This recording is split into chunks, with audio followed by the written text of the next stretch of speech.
Ladies and gentlemen, welcome back to the official South Florida Real Estate Podcast, Episode 3.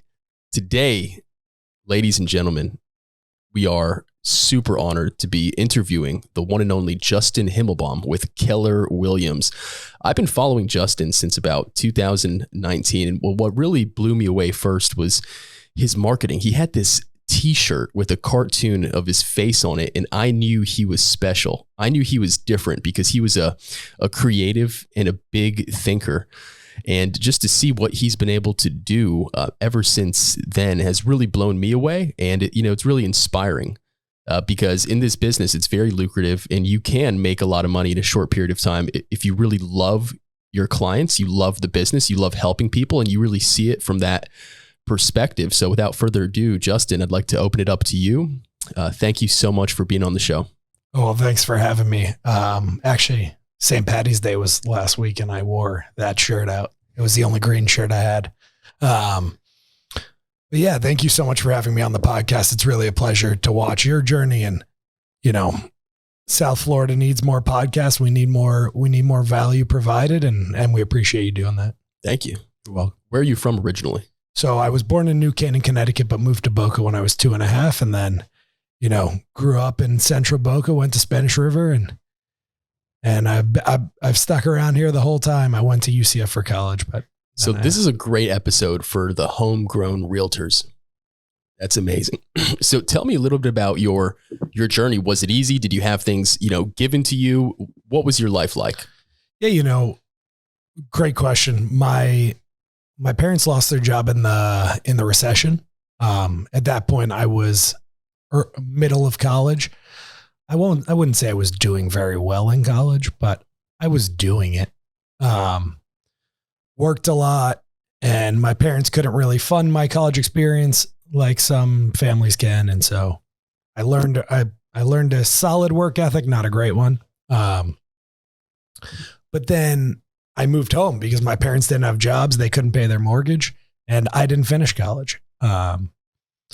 Worked in restaurants, and that's where I really learned the work ethic. I had to grind, help my parents pay their mortgage, and worked in restaurants for a long time. And when did you decide to get into real estate? So I'd worked in restaurants. At this point, I was about, I want to say it was like 2018. I just knew I needed to do something else. And so I took a little loan from my brother. It ended up being about $12,000. I had no money, so I don't know what I was thinking, but, and I moved in with my girlfriend at the time. And so I didn't have to pay rent, and I had this $12,000 loan, and I said, I'm going to make it. And so I quit bartending cold turkey. I had nothing. And I just every day just grinded. And I went to the office when I first started in real estate. I joined a small brokerage called Tanner Lamb and Associates for about 6 months. And Dylan's a great guy, and he showed me what he knew. And I just went to the office every day and grinded on dead leads. And I figured out how to do this rental thing where I could kind of do that. But what I realized is I had a lot of friends from growing up, people who knew me from bartending. I worked at probably one of the most popular bars in Delray Beach. So that gave me a good platform of people who knew me, already liked and trusted me. So I just had to get them to trust me in real estate. So I just had to move that trust over. Right. Which is hard at first when you don't have listings and you don't have anything. Yeah. So I would go to rentals all the time. I would go show, I would just go to open houses and just take videos. So I used my social media to kind of build that trust of, hey, this guy's he's doing it. He's working hard. Yeah. That really panned out for me. So how many families did you help last year? Last year, just in sales, we helped about 67 families. Wow, 67 families. What was the volume on that? 33 million. 33 million. Yeah. That's got to be the fastest rise, especially from a unit perspective. So yeah, so 2021 was definitely a record year for everybody. We're talking, those stats were from 2022. In 2021, we helped 107 families. Yeah. But that was a record year for everybody. And that goes back to me being, the hometown realtor, right? Yeah. I lived here. I grew up here, and I never lost a friend, right? I was always keeping in touch with people. I just love my friends. I love helping them. I love them helping me. I really believe in community. My mom was a hospice nurse. My dad's a therapist. So just really loved humanity and people and getting to understand the intricacies of people. So always stayed in touch. And then the pandemic happened. All my friends moved back home and I was the only one who'd kept in touch with them. So they all called me to help them buy houses. And that was a huge jumping off point for my career. Now, when you kept in touch with them, what do you think set you apart? Was it that, being authentic, being yourself and just coming from a place of trying to add value? Yeah, I think that's always, it's something I learned early on in my bartending days. I worked at Park Tavern, which if you're not local is your typical American tavern bar with handsome male bartenders. They throw in a female every once in a while just to, switch it up, but mostly male bartenders who have egos and they're cocky and, I'm not that. Yeah. Like if you want cocky, don't look at me. I think I'm the dorkiest Jewish kid you ever met. So is my best friend, Drew Speckman, by the way. There you go. Drew, what up? Let's hang. So I go into this bar and I'm like, what am I going to do here with these cocky dudes? And me, who's like, I just like to befriend everybody. Yeah. Well, I realized early on in my bartending career that actually worked. If I was just myself, if I was just authentic, it would be all right. So that made me a lot of friends at the bar. And those a lot of them ended up becoming clients. Friends who still lived in town who would come to the bar and then new people who came to the bar. That authenticity really helped. And so I use that in my marketing and in my social media to just be authentic. One of my things about social media that I think is so important is everyone just scrolls. Yeah. Everyone just looks through. Like, you're on there. Why not comment? Why not like stuff? Right? Have you ever posted for somebody to not like it and not comment? Have you ever posted just I can't wait to get 0 likes and 0 comments on this one. It's going to be amazing. I hope nobody views it. Have you? I actually have, and those actually have the most views. Yeah. But the key is that the views are good. You need the views. Yeah. So what happens is when I went on social media, instead of just scrolling, I would comment. I'd be like, oh my God, your kid looks so cute. Like, oh my God, at the playground with your grandma. Oh my God, that's amazing. Oh my God, how's your mom doing? I haven't seen her in so long. Right. I always kept up and interacted with these people. As if you're in person. Yeah, because that's what you have to do on social media. So you're saying that you're not just out there sending people the fire emoji. You're actually having a conversation that has a level of depth that you would have in a real relationship. Exactly. And that's the key, right? The key is there's so many people out there who are just rolling through there, just going, oh my God, awesome. Yay. Fire. Clap, clap. Yep. It's just 100. It just doesn't work. That's not social interaction. Yep. Imagine walking by somebody and you like their shoes and you just walk by and go, 100. That's not it.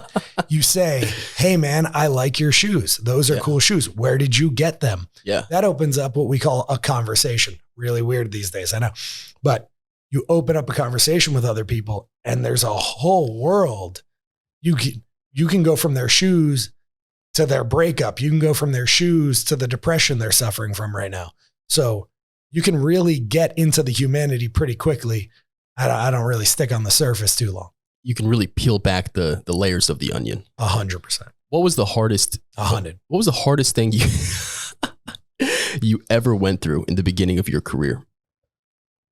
I think the hardest thing I ever went through early in my career was I was dealing with renters a lot, and not that there's anything wrong with renters. They were great, but I didn't know how to discriminate between what were renters that could actually rent a property and which ones couldn't. So shout out to all the new realtors out there, but if they have multiple felonies or they have pit bulls, the fact is it's very hard to get them a rental. Very hard. It's low credit score, felonies, and pit bulls. You just got to think about it from the landlord's perspective.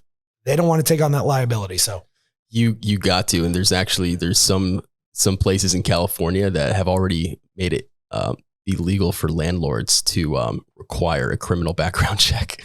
Right, which is absurd. Like, so I could have like a criminal, and that's not what I'm looking for. Does right? not make sense. Yeah. So, especially in a landlord friendly state like Florida. So yes. Listen, I'm not against pit bulls. I think they're amazing animals. But if you had to decide between two tenants and they had the same exact credit score, the same everything, one had a pit bull and one had a chihuahua, we all know which one you're going with. Although I don't like the barking of the chihuahua either. So it sounds like what you're saying is there's a level of professional sifting that has to occur if you're serious about growing your business. At the end of the day, you have to love people, but I guess part of loving people is understanding that there's some people you just can't help. Yeah, 100%. And I wanted to help them. That goes back to my beliefs, right? And kindness and helping. And just at the end of the day, I couldn't help, right? It's just something I ran up against a wall. So someone once told me, they said, hey man, listen, don't be a hero. You're a realtor, not a hero. I still think of myself a little bit as a hero. Love that. When we get that 10% over ask, we feel a little bit like a hero. Yeah. Whatever. Yeah. But it's been a great journey, and I'm happy to have helped as many people as I could help. But sometimes you have to stop working with the people that are wasting your time and start working with the people that you can actually help, so you can help more people. Very true. Very true. So you started from the bottom. You started out broke. There was a cockroach story. Yeah. So unpack that for me. So there are two pretty good stories about my living situation. The first one is I lived in a house really close to Atlantic Avenue, and the place was filled with cockroaches, smelled like piss. Friends would come over and be like, hey man, I gotta go. It smells like urine in here, and there's cockroaches running over my feet. But that's what I had to do for that period of time, and that's okay. Yeah. I guess it was hardwood floors and some dogs had peed on it. And, that urine smell had just really gotten in there. And then, after that, I went and I lived with my mom. When I got my license, I ended up breaking up with that girl pretty soon after. So remember, I took that $12,000 loan from my brother. Yeah. I had about $8,000 in credit card debts, and I was living with my mom in the spare bedroom. I like to say on the couch, but I was in the spare bedroom. So I did have a bed. Yeah. But that was really a humbling experience. Right. And that taught me the hustle, right? That taught me the grind to get up every morning and write down my list of possible buyers, sellers, renters, and follow up and provide more value. Right. Because there's only so much follow-up you can do and be like, hey, you want to buy a house? You want to sell a house? You want to buy a house? You want to sell a house? Right. What percent of my database is looking to buy or sell a house in the next 6 months? Maybe 5%, maybe 10%. That would be crazy, but I would think 5 would even be a high number. So you can't keep with the content about selling houses every day. No. Unless you just have this niche where every one of your friends buys houses every day, like this big investor pool. But I don't have that. I have a bunch of friends who I can connect with on a personal level. And then, I can also say, hey, listen, here's some real estate I'm selling. Any interest? Okay, no, we just move on. Absolutely. That's why I have my clients fill out an all about you form. So I have to know their birthday, have to know their anniversary, their hobbies, their interests, favorite restaurant. That is so important for developing a long-term relationship, especially with referral partners as well. I have my referral partners fill out the same exact form. And that's the easiest way to follow up with somebody with value. Because most of the time, for example, how am I going to refinance someone that has a 3% interest rate into the 6s? Obviously, that's impossible. And I wouldn't ever want to do that, but I want to check in on their birthday. I want to see how their kids are doing. And then I want to be in the position to get them pre-approved once they have enough capital to buy another house. 100%. We have the exact same thing we do. A client actually asked me the other day, she's like, hey, why? I know all this stuff asked about the HOA information of the house I'm selling, but why do you need to know what my favorite restaurant is. And I was like, because we want to send you a gift card to that place. She was like, oh, okay, yeah, that'll work. Thank you. Exactly. Not going to be mad at that, right? Yeah. So, or check in, do they have a financial planner? Yeah. Do they have all the attorneys that they should have in their back pocket, or a CPA when it's time to do their taxes? If from real estate, I see myself, and I don't know if you see yourself, but it seems an like advisor. Yeah. I see myself as someone who's going to help you throughout your whole life. Yes. I have the painter you need. So in 2 years, when you need to paint, call me. I have an attorney you need. If something happens, you have a leak. I have the mold remediation guy. Just call me. I'll funnel it out from here. I am your Angie's List. That's so perfect. Yeah. That's so perfect. Yeah. And from the top producers that I know that I've interviewed, that's the one common characteristic. They love people. They love adding value. And then they also love connecting them for any problems that the buyer or seller might run into. They have the solution. Yeah. Now, what's interesting about your background is when I started in the mortgage business, I was 18, I'm 25 now. So 7 years later, and I was homeless. I didn't know anybody around here. And the first time I could afford an apartment, it was in Miami because there was a call center that was paying me to get my NMLS license. And in the bed, I literally would show up to work and my legs would be bleeding because there were bed bugs infesting the whole entire room, where there were like 7 dudes in bunk beds. So the beginning of my career was not easy. And my mom was a therapist. Your dad was a therapist. How much does mindset and psychology come into growing your business? Yeah, that's another excellent question. It's so important to understand the psychological needs of your client, right? Everybody is different. We talk about the DISC analysis, right? Yes. That's a big one. At Keller Williams, we have all the Keller Williams personality assessment, which helps us. What are you, by the way, on the DISC? I'm an I. Yeah. Because everyone thinks I'm a D, but I'm not. Yeah. Everyone thinks I'm not. That's awesome. I'm a little more chill, a little more like thoughtful, but I think it's so important to be aware of your client's emotional needs, right? As a realtor, we wear insane amount of hats, right? We have to be the therapist or the dating coach, where there's so many things that go into this. We have to be the appraiser. We have to know about the makeup. We have to be a general contractor. Hey, can I take out this wall? Yes, you can take out that wall. Hey, I can't make it. What should I offer on this? We have to understand negotiations. So the psychology is just huge in all of that, and how to, help your clients get what they want. Because that's the point. Right? 100%.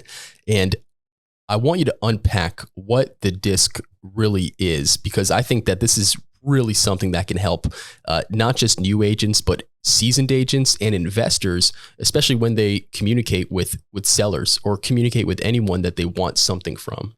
Yeah, it's important. Some people are more wary of other people. Some people are more drivers. They just want to know, listen, just give me the facts and I'll go make the decision. Some people are going to be a little more scared and tentative. So you have to babysit them around that. It's so important to understand who the person across the table from you is. I liken it to golf and tennis. Golf, the ball is always on the ground. It just sits there and you hit that ball off the ground. Yeah.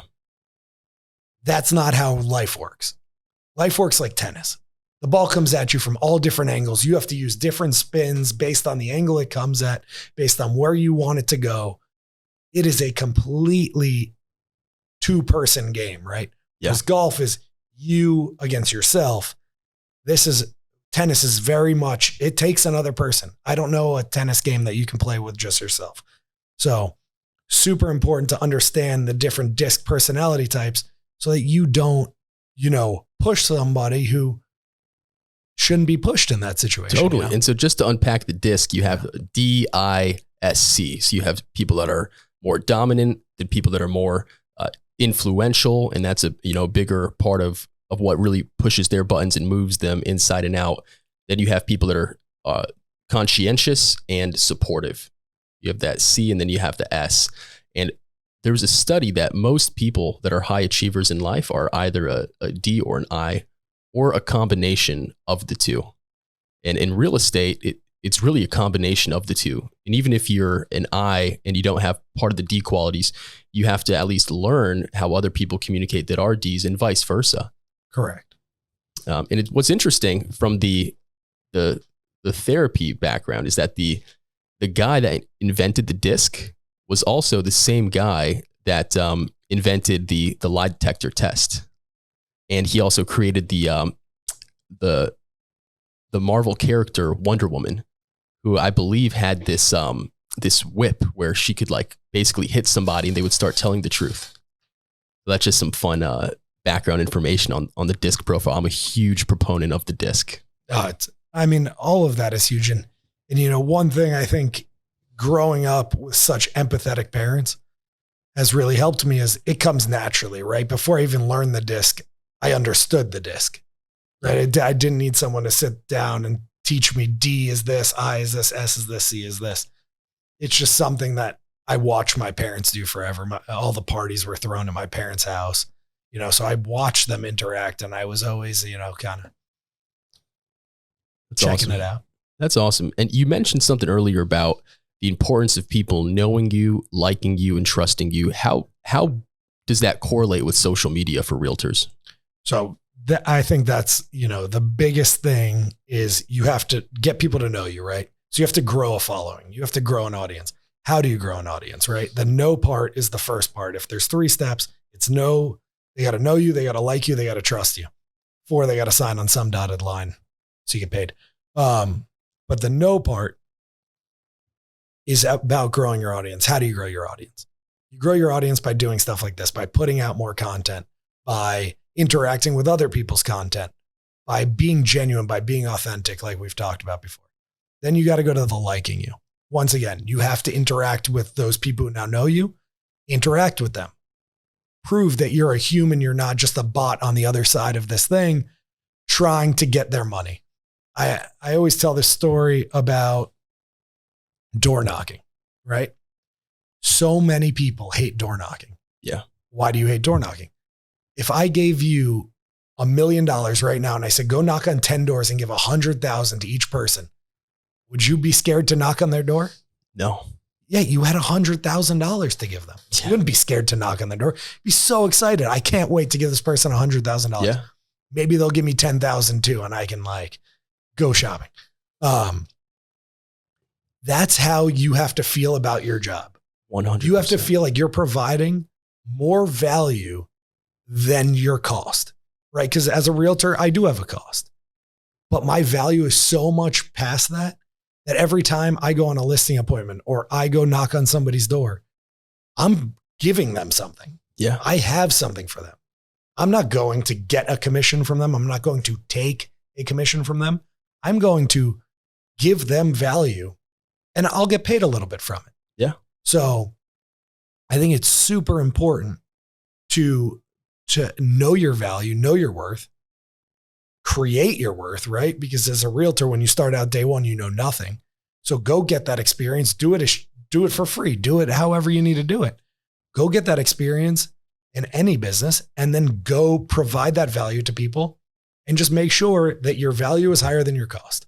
So, wow. I love that analogy because my first week in the business, I looked like a Russian hitman because I had to shave my head. I couldn't even afford haircuts. So I had a razor. I would just shave my head. And I was door knocking, helping a realtor pass out her open house flyers. And I knocked on this guy Ray's door and I've done 4 transactions for him ever since. I took his loan app, gave him the disclosures. The next day, him and his wife started making dinner for me every single closing. They made a cake for me that said, "Thank you, Chris," because it was a little cash out refi to help him build a pool in his backyard. And then he had another property down the road. And it just came from just a place of servant leadership where I just wanted to spread the word to the neighborhood about some other lady's open house.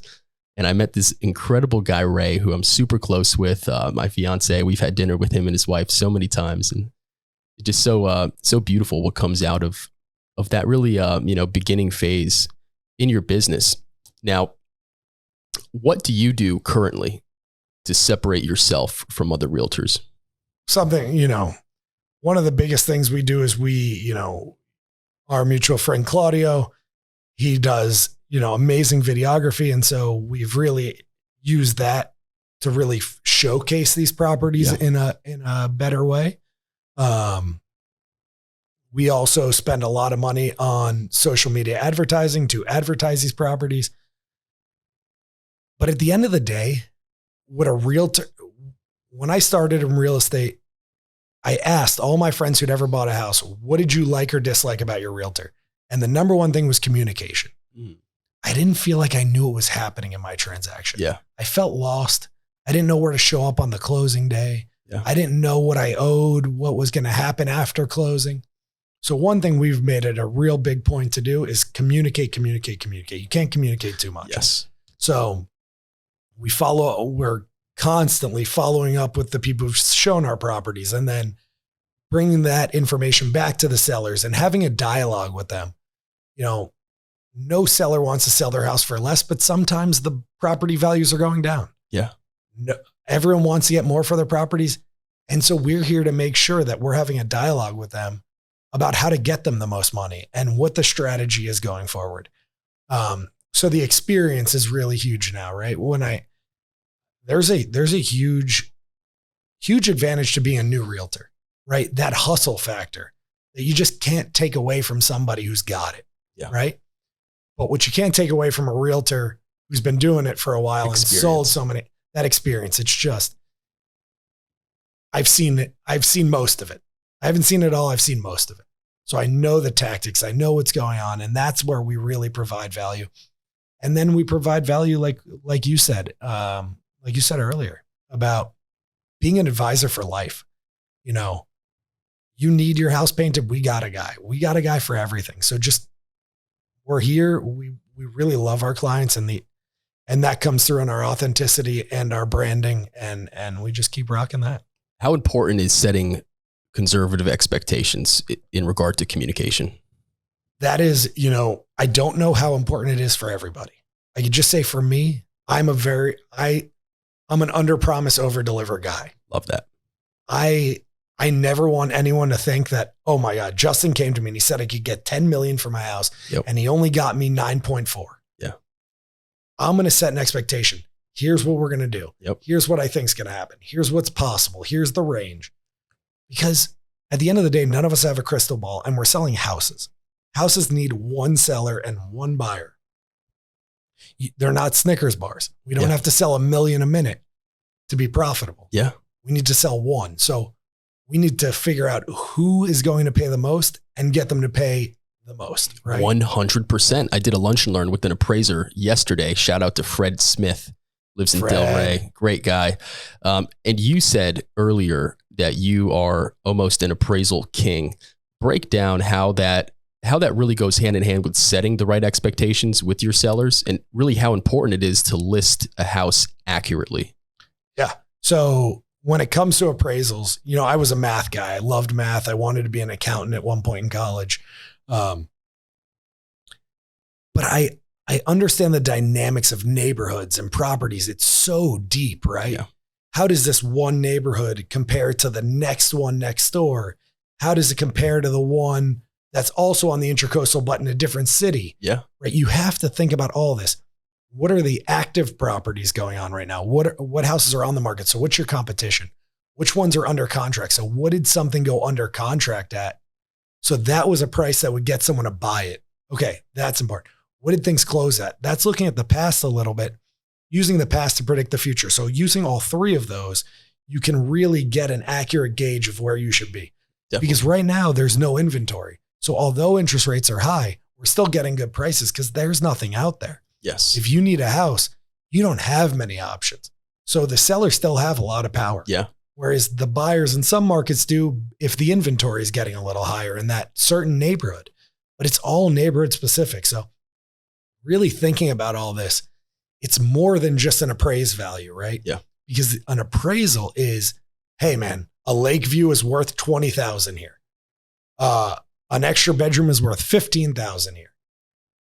But what we all know is properties don't work that way. Yeah. If, a lot of times people say, well, that house is priced per square foot and my house is priced per square foot. And I'll say, okay, if you had 1,000 square foot house, with a kitchen, 2 bedrooms, and a 1-car garage, and you had a 2,000 square foot house with a kitchen, 2 bathrooms, and a 1-car garage, does that extra 1,000 square feet, how much is that worth? Is it worth the same as that first 1,000 square feet? So is the house now worth double? No. Exactly. So you really have to think about all of this stuff. And it seems easy. It's super complex. And we really love to provide that value. So whereas we provide the communication, we're also providing the expertise. So it's so important. And you really hit the nail on the head because every community is different. For example, where this appraiser lives in Lake Ida, that community is up 13.5% year over year. When there's some parts in California that are down maybe, 20%. So, real estate is hyper local. And can you speak to, what makes South Florida real estate unique? Well, that's a pretty easy question, right? We have what makes something worth more? Scarcity, right? That is supply and demand, macroeconomics, microeconomics, whatever you want. Supply and demand is king. So when you have a place that is water on one side and Everglades on the other side, and then water on the other side of that, it's very specific where you can build properties. So the scarcity is only going up. People want to be in South Florida. I mean, I don't know if you're not in South Florida right now. I just want you to know this one thing.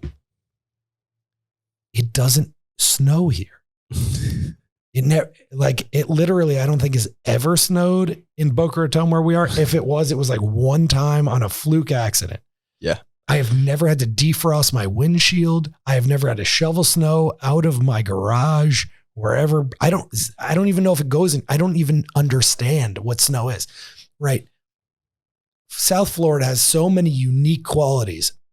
The melting pot it is. If you speak Spanish, I mean, there are so many people who come up from Latin America, from South America. You have just all the New Yorkers down here. It's such a melting pot of cultures. Yes. And man, the sun shines all the time. You like to play pickleball? You can play it outside here almost every day. You like to play tennis outside here every day. You want your kids to grow up playing football? Where are the best football places? The South. Why? Yeah. Because you can play all day. So true. Any day. That is so true. Lifestyle. So outside of business, what do you do to stay sharp? Outside of business, I try and only think about business, really. I try not to ever do anything but business. I'm kidding. I enjoy my life. And I think if you follow me on social media at Himmel Sells Homes, you will see that all I do is enjoy my life. I really like good restaurants. My stomach is starting to show that. I play a lot of pickleball, tennis. I go running. I'm on a co-ed soccer team. Listen, life is all about enjoying it. This is all a journey. One thing, the stats will tell you that I've made a lot of money. They will. It doesn't matter. Go out and enjoy your life. If you have $10 in your bank account, if you have $2 million in your bank account, if you have $20 million in your bank account, it's not about the money. Stop hoarding the money. Go enjoy your life. Go do the things you love. The first time I got $100,000 paycheck one day, sold a $3 million house. And I said, wow, this is cool. But I'm no happier today than I was yesterday. Yeah. You have to go out and really experience life and enjoy it, or else what are you doing here, man? Especially in a stressful business like real estate. It's not, all sunshine and rainbows. You really are helping people with the biggest transaction of their life. And that's why you and me both got bit by the bug, because it's such a significant impact on people. And I love the fact that you are all about enjoying life, but also working hard, because you can't have success with one or the other. Correct. I see so many people in this business sacrifice their families, sacrifice their health, sacrifice their enjoyment of life, because there is always 10, 20, 30,000 behind that next door. But at some point, you got to stop doing this for sport. You got to do it to help people. And then you got to go enjoy your own life. It's all about a journey. Have you ever gotten on a roller coaster? Roller coaster is a great example here. You ever gotten on a roller coaster and gone, wow, I can't wait for the end of this roller coaster. Can't wait to get to that destination at the end of this roller coaster. Have you? No, because it's about the enjoyment of the journey. So wherever you are right now, it's cool. Enjoy right now. Strive for more if you want. If you don't, cool. Stay right where you are, but enjoy it. There's no better, right? Look at all the divorces that happen with celebrities, with people who have all the money. The fame doesn't fix it. The money doesn't fix it. You fix it. You go enjoy your life. You go on walks. You move your body. You fix it. You enjoy life. No one else is going to do it for you. I love that. What does the future have in store for Justin Himmelbaum? Man, that's a complicated question and changes all the time. I just wrote my 10-year letter. Wow.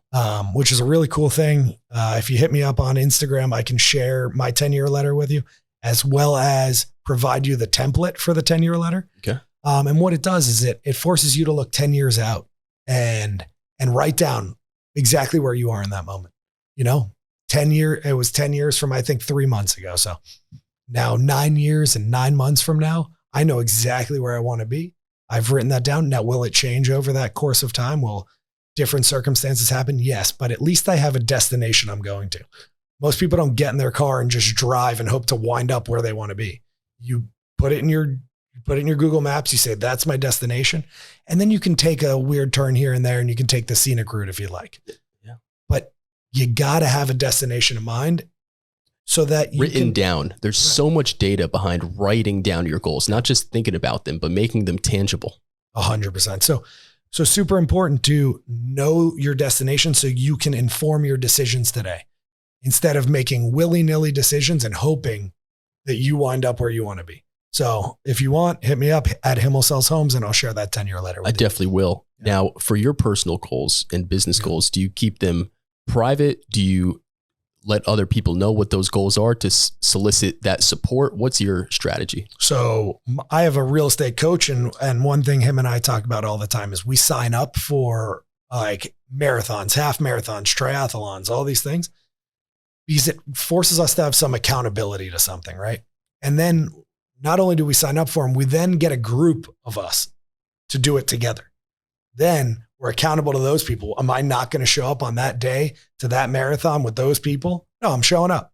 So really important that you elicit some sort of accountability, and however you want to do that is cool. Like, everyone does it differently, but I find it so important to put my goals out there so that I actually feel like I'll be ashamed if I don't get them.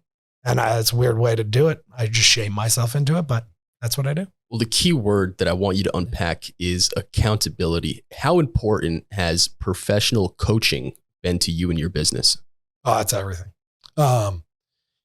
Professional coaching helps you stay accountable, right? Because I talk to them weekly for 30 minutes. Yeah. And we come up with a goal for that week. And I don't want to get on that call the next week and have not done it. Yeah. Right. The second thing that's super important about accountability, having a coach is, right, if you play soccer, there's a soccer coach. If you play football, there's a football coach. There's someone who's helping you devise the plan for what you're going to go out and do. Yes. And if you don't have that plan, then once again, you're just willy-nilly, oh, I'm going to do this marketing today and I'm going to do that marketing tomorrow, and it looks disjointed. The people see. Yeah. So the coach has really helped me to miss some landmines, to skip landmines. He's like, hey man, don't make this mistake that I watched 10 other of my clients make. Yeah. He's helped me stay accountable. And then, he's gotten me into networks that have really helped my career. How do you find the right coach? Wow. That's another great question. At Keller Williams, we have MAPS coaching, which is a proprietary thing through Keller Williams that they have coaches, and you go and you talk to a bunch of them, and then you and them decide if you're a good fit. But there's all sorts of coaching programs. I would say talk to 5, 6, 7 and find a vibe. And if you're not vibing, go get another one. It's okay. Yeah. Like, if your pool company sucks, go get another pool company. If your coach sucks, go get another coach. And the coach might not suck. It just might not be the like you and him, right? Yeah. So yeah, it's super. What advice do you have to realtors that are trying to grow their team? My advice to realtors that are trying to grow their team is really know what your goals are, because you have to have a bigger vision than everybody else you bring on. So if you don't have a bigger vision for them, if you don't see the future, if you're not trying to grow, they're all going to leave, because nobody wants to feel stagnant. And especially when especially people who get paid like an hourly or a salary, they want to feel like they're part of something bigger. Yes. Right. When I worked at Park Tavern, at the bar, I always felt I was part of something bigger. I felt like they were really like doing something there, that we were really making these people's lives better. And so that was super awesome. So you want to create the culture, but grounded on reality, where people are enlisting in the vision. And then you have to put in the work to have tangible results to back up the fact that you actually are on the right path to reach the end goal of that vision. Exactly. I love that. Now to pivot a little bit, what advice do you have for real estate investors in South Florida? Just buy it. I mean, it's only getting scarcer. So true. Buy dirt. It's so important to just keep buying things. They're little investments I see as little bank accounts. Yeah. Because I put like that 20, 25% in, and then it's just sitting there and I can't touch it. I can't spend it. I can't waste it. And it's making me money. It's the best thing in the whole world. It's so true. If you look at 8 out of the past 9 recessions, real estate was a safe haven. They all did, very, very well. For example, let's look at 2001. When the S&P 500 went down 23% in a 7-month period, real estate went up 4.5%. But then if you look at January 2000 to January 2002, when the S&P went down 27%, real estate went up 16%. And interest rates were 6.97%, which they peaked at, recently. So I think there's a lot of similarities, in my opinion, between 2001 and the market today. And I think that's a really big opportunity. So any investors out there that are looking at the Boca Del Rey market, hit up Justin. He is an expert in those markets. What I love is Ask the Av. Can you unpack the idea behind that and what really that is? Yeah. So Ask the Av is a way to blend my two worlds. What I do is I go out to Atlantic Avenue, Delray Beach, tons of people out there. And I bring a spatula with a little microphone on the top of it. And I just ask we have the videographer, Claudio, who comes too. He trains that video camera on me, and I ask people about restaurants in Delray. I just ask them anything why'd you come to Delray? What draws you here? What's the best happy hour? What's the best restaurants? And that really blends like everything about my personality, providing value, loving food, what's going on in Delray. So the real estate aspect, and then just, it's just talking to people, man. It's really fun. What are you passionate about? I'm just super passionate about helping people. I want to help people grow. I do often get frustrated when people ask me for help and they don't do what I tell them to do, but I have to work on that. But I am super passionate about helping people. So when it comes to helping someone sell or buy a house, I'm super passionate about that. But also when people come to me and they're like, what's your favorite restaurant? I have a list. I'll send it to you. Right. I always want to be able to provide value where I have value. So I'm constantly trying to create more value in myself that I can then share with other people. So I really work at getting better at tennis so that when I play tennis with you, I'm not the crappy player at the tennis court. When I'm playing pickleball, I'm really working on, all right, I don't want to be the weak link here. So that, value, I think, means a lot to all of us as humans. One thing we know is once people retire, if they don't find a hobby that they really like, they deteriorate pretty quickly. Very true. If you've ever been unemployed, seems super fun to not have a job, but the minute you don't have a job, you just feel unproductive. And so true. You get depressed. Yeah. So having some purpose, having some worth, that's where a lot of our worth comes from. I do caution realtors about tying your worth to the amount of commissions you're making. Yes. Because you don't have full control of that, right? Yes. We have full control of our inputs. We don't have control of the outputs. So, stake your ego and your self-worth on things that you can control, right? Do you read anything outside of business? Yes, I read a ton. I read Colleen Hoover novels. Wow. Are you familiar with those? No. Oh yeah, they're really good. If you're a girl and on the beach, you have read all of them. If you are a girl by the pool, you have also read all of them. They are really good. There is a lot of sexual content in them. It's pretty smutty, but it's really fun. Does it help you like detach from the craziness of business at all? Exactly. Business is not everything, right? So I read Colleen Hoover novels. I also read, How to Win Friends and Influence People and all these business books. Huge fan of them. But it can't all be business. So I'm always looking for good fiction. If you have recommendations, shoot them into my DMs at Himmel Sells Homes. And then also I have a podcast group. So another way I try and provide value is I listen to a lot of podcasts. So I decided, hey, let me put together a group of people. Yeah. The group of people is up to 150 now. Wow. And I send a podcast once a week that I've listened to. It's not my podcast. It's just a random podcast that I've listened to and I found value in. And then I share with people and explain to them the value I got. And if they are interested in that value, then they listen to that podcast. What kind of podcasts do you like listening to specifically? I'm a huge fan of Jay Shetty. I'm a hopeless romantic. So I'm always trying to figure out how to be a better boyfriend, husband, whatever I will eventually be in the future. I'm a boyfriend now. Sorry, ladies. What up, Jackie? So I'm a boyfriend now and I want to be the best boyfriend, right? I want to provide value again. Yeah. So I'm constantly studying that. I'm listening to a lot of Jay Shetty. I listened to a great one that I sent out this morning right before we walked in here. That was with Yo-Yo Ma. He was on Adam Grant's podcast. It was amazing. Just about creativity and kindness and family. What a legend, Yo-Yo Ma. My goodness. Shout out to my friend who we went and saw Yo-Yo Ma at the Kennedy Center in DC on mushrooms. That was pretty cool. For anyone who doesn't know him, he's like the best cello player of all time. But by a lot of miles. By a landslide. Yeah. But he was even talking about how, he had what they call tiger parents who were just like, you're going to achieve, you're going to achieve, you're going to achieve. Yeah.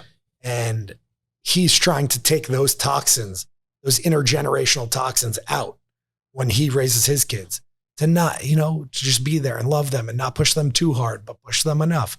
It's hard to be a parent out there. How do you balance life as a business owner, as a father, as a friend, there's so much. Yeah. So he's explaining how you just gotta do better. Just do the best you can. It's not that you're not going to nail it.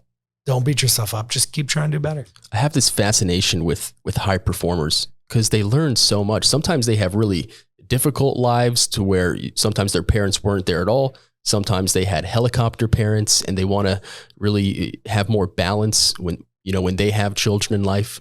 So I just have this really, this really high fascination with high performing people. And I consider you a high performing individual because what you've been able to accomplish in such a short period of time is very, very admirable for anyone that's in the real estate industry. Can you walk me through what does a day in the life of Justin Himmelbaum look like? How do you structure your day? How do you begin it? How do you end it? First of all, shout out to Linda and Hank who raised me perfectly. They did next to nothing, but they were there for me and they told me they loved me all the time. And I really like that style of parenting. I might instill a little more discipline, but they did a great job. Thanks, Linda and Hank. I call them mom and dad. I'm not a weirdo. So ask that question one more time because it was a good question. Absolutely. Yeah. So take me through a day in the life of Justin Himmelbaum. How do you structure your day? How do you begin the day? How do you end the day? So yeah, I'm a human and I am very open about being a human. I was at times one of those people who wakes up at 5 a.m., is at the gym by 5:30, is listening to a podcast by 6:30, is in the shower at 17, you know what I mean? Like very structured. Now I don't live like that anymore. I'm kind of a wake up at 8 or 9, sit in bed and get a bit of like an hour of work done, whether it's putting up, whether it's social media stuff or it's, something about our new listing, working on that kind of stuff, making sure that all my clients are set up. And then I'm usually at lunch, just hanging out with a friend. I live a pretty relaxed life. I play a lot of tennis. So sometimes I wake up in the morning and the first thing I do is a tennis match. But all my lead generation sources, I've kind of figured out how to automate them to a certain degree that has made my life pretty easy. I like to go have a nice dinner. My girlfriend's a CPA, so it's auditing season, tax season. And so we'll hang out later, usually have dinner together, and that's it. I have 2 cats. I pet them a lot. That's awesome. Yeah. We're big cat people too. Do you think that there's an evolution and almost a healthy balance with when you get into real estate, you have to pay the price in the beginning to wake up at 5 a.m., to be at that gym, to listen to the podcast, to put yourself in the position in just a few years to have a team to where you don't have to do that anymore and you can enjoy a much more healthy lifestyle? 100%. Right. At the beginning of anything, that's the learning curve is steepest, 100%. So you have to get in there. If you're going to start in real estate, I don't believe in part-time realtors. I think they're awful. Yep. Because you can't learn enough fast enough to provide enough value to your clients where you're not losing your friends and family money. Yeah. And I don't think any of us want to lose our friends and family money. We're all trying to gain them money. We're trying to make their lives better. So if you want to be a great real estate agent, I think you got to, at least at the beginning, be full-time. Then you can transition to something else if you'd like and be part-time, but really you got to work it. It's more than a full-time thing, right? It's a 24/7 thing. I think that is super important. I love that. When did you make that transition? The transition from super busy agent. I think it was about a year ago. And I go through waves, right? Yeah. Because there is that like, all right, I got to push a little bit right now. Yeah. All right, this is a season to relax. You got to listen to your body too. Mm-hmm. A lot of the times you push too hard, you get sick. Things don't, I've been playing a lot of tennis. So for 2 years, I've been taking lessons twice a week. And once in a while, I'll miss like 3 weeks of lessons. Like I'll be on vacation, whatever. Yeah. When I come back, I'm better. Yeah. Because sometimes your brain just needs a break and the neurons can connect and you can just play. It can't all be push. You got to find that flow. Got to press the reset button sometimes. 100%. Now, how important is comedy and humor to you? I mean, it's everything, right? And when you talk about therapy and psychology, if you can make this fun and make people laugh and have a good time, that's all we're trying to do in this life, right? Like no one came into this world and was like, oh my God, I can't wait to get a job and work really hard at it. Like, and if you did, you're whack. We all came here to enjoy, and you work to enjoy life, right? And almost, this has been spoken to ad nauseum, but in other countries, they do that a lot better than they do it here. We have a very Grant Cardone mentality. I know you love him, but one of the things I don't like about him is that he's always pushing, push.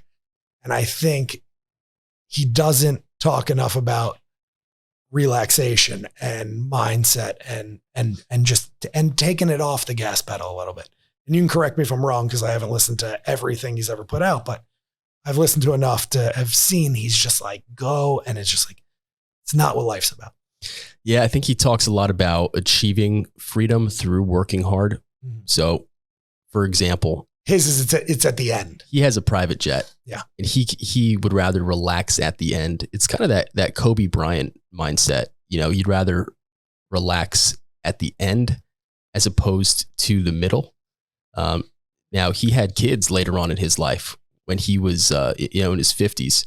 A lot of people don't have that luxury or trajectory or, goal in life. So I think that the sooner on you have children, or the sooner on you want to really pour into significant other, the sooner you need to embrace that balance, because it's not just about you. It's about the people around you, because, as men or not even, as a family person, as a mom, as a dad, it's about loving the people that are closest to you and really putting them first, before yourself. But I also think that that's where Grant Cardone comes from when he talks about work ethic, because he always talks about it from a place of duty. Yeah. 100%. And the thing that I totally agree with everything you're saying. I believe in what's called the infinite game. And if you haven't read it, read it. Great book. There's no destination in life. The only destination, right, is death. So you're not going to get anywhere. There's no 10 million, 10 billion, Elon Musk still working. Yeah. My issue is there is no end. Yeah. As much as you want to think there's an end, if you keep living that way, there will always be a next thing. There'll always be the destination happiness. It's a fallacy, right? Yeah. The happiness is right here, right now.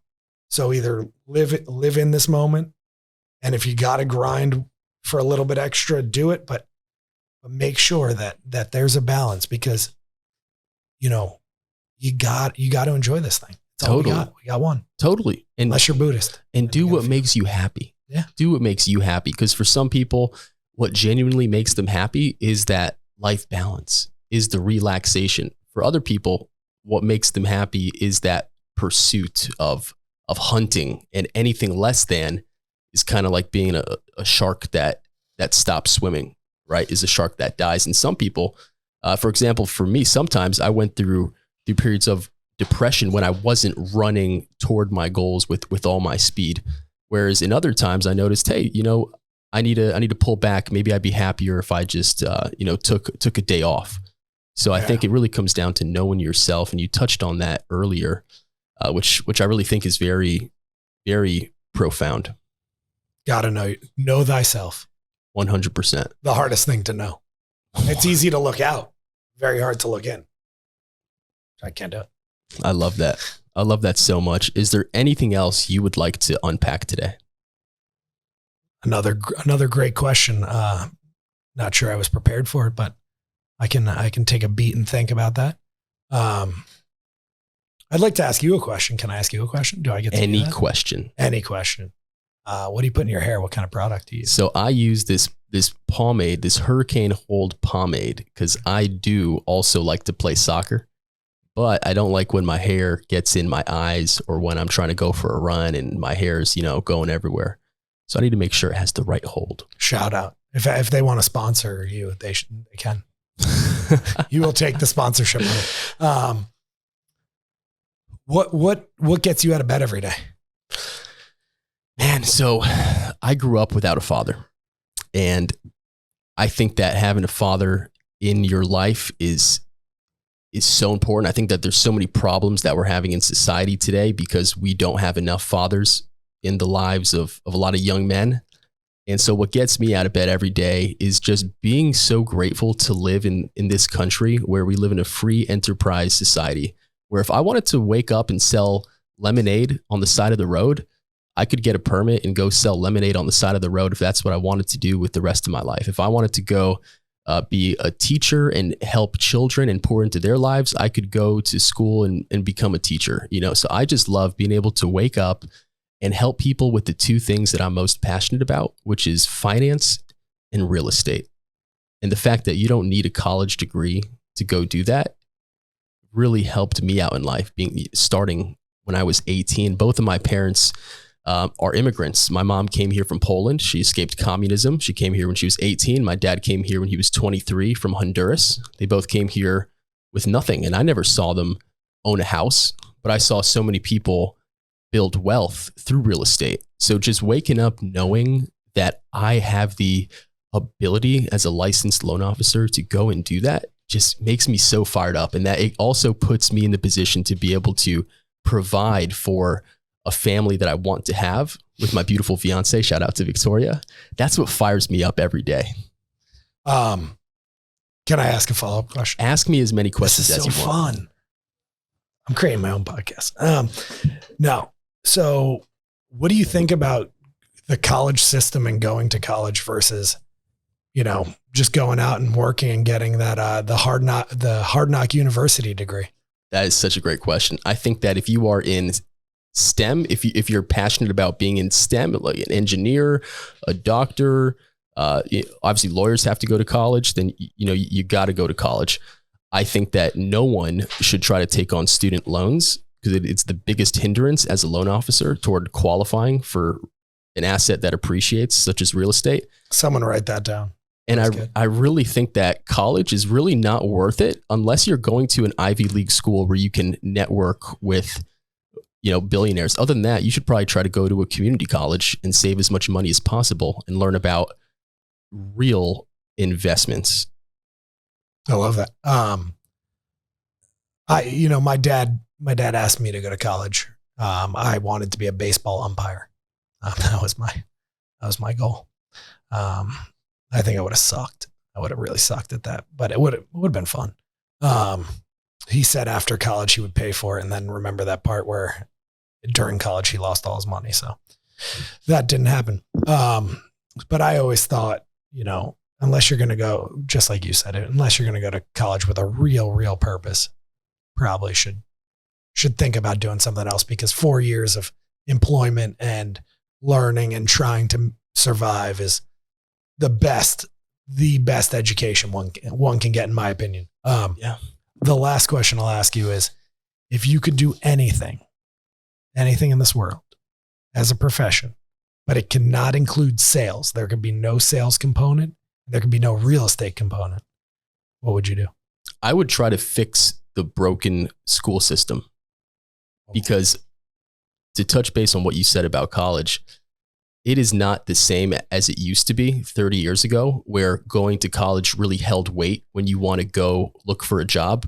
Today, and I'm saying this as someone that's interviewed over 50 people that want a job, I'm looking at sales skills. I'm looking at etiquette, professionalism, ethics, follow-up. Can you keep your small promises? You can go to college and be late to the interview and not know how to sell, not know how to negotiate, not really care about those kind of things, not care about people, have no social skills. So I really would like to have an impact on the education system and make sure that, we're living in a country where when kids go to school, they have access to learning about what kind of income comes with certain jobs. That way they can set their goals based on that. They know how to balance a checkbook. They know what credit really is and how important having credit is in life, how student loans affect qualifying, the fact that there's so many jobs out there that you can be making six figures in a trade where you do not need a college degree. And then there's also a basic level of communication skills that when I see so many kids in college and high school, they almost walk around like zombies and they don't even know how to look you in the eye or have a human connection. I think we really need to preserve that human connection aspect and really set the next generation up for success in a way where I think they've really been neglected. I couldn't agree more. One of the things I've always thought about in this profession is how I can take some of the funds that I make and maybe help, pay for teachers' supplies or just help them grow, because it's just, it's a definitely broken system that I think any feeling person wants to help fix. So awesome. Thanks for answering my questions. Thank you so much. Yeah. Justin Himmelbaum, it has been an absolute honor. This is episode 3 of the official South Florida Real Estate Podcast. Thank you so much for coming on. Would love to have you in the future. You definitely positively impacted the lives of hundreds of realtors all over South Florida who want to sharpen their skills. Thank you so much. You're welcome. Thanks for having me. Appreciate you.